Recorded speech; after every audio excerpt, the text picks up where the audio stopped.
in the state of Texas, we don't have a domestic violence statute. What we have are family violence statute, and that's because in the state of Texas, we have a much broader definition for what's a family than in a lot of states you would be surprised to know. So in Texas, your family is anyone you live with, that you're related to by blood, or what we deal with most commonly is people that you're in a dating relationship, or you're married, or you have a child together. So that could include just people living together like roommates that are college roommates. It could also include someone, a grandmother, grandson situation, or, other blood relatives. So it's a pretty broad definition.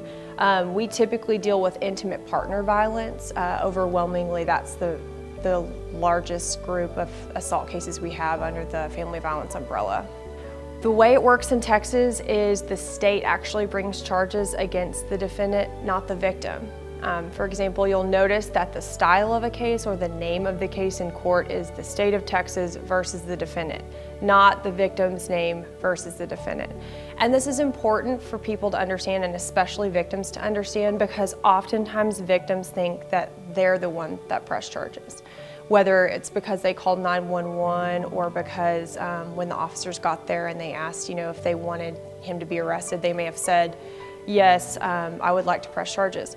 But in reality, it's the state that's bringing the charges. An officer will make an arrest or will file charges if they believe they have probable cause that an offense has been committed. And at that point, it's forwarded to a prosecuting agency to determine whether they want to go further and indict it with a grand jury or not. At least in Texas, and I can speak from our perspective with Adult Protective Services, we investigate allegations of abuse or neglect and exploitation that occur in the community. We limit our investigations, we're limited by statute, to investigate if the alleged perpetrator, the person who's committing the abuse or neglect, is a family member, a caretaker, or has another type of significant ongoing relationship with that individual.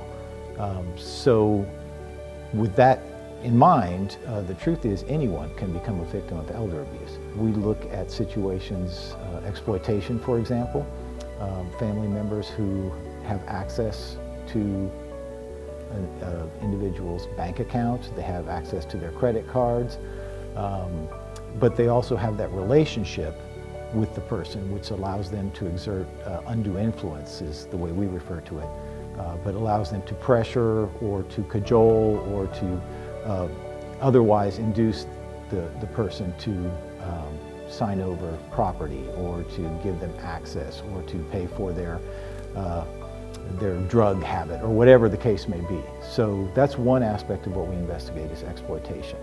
There's also, of course, physical abuse. That's the one that you mentioned people think about most often when we talk about elder abuse. It's the hitting, striking, pushing,